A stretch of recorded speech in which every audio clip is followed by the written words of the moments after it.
एथर चतुर्थ वचन मागुची।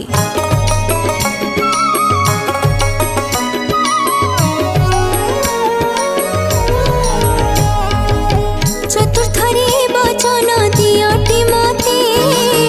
रखिबो ए कथा न नहे जे मनते परिवार चिंता एबे तुमे करिबो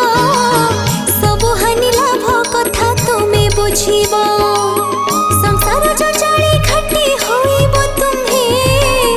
दायित्व ने बटी हटी न जीवो केबे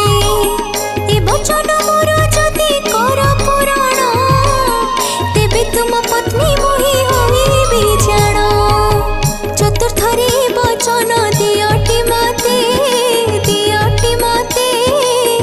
रखिबो ए कथा न नहे जे मनते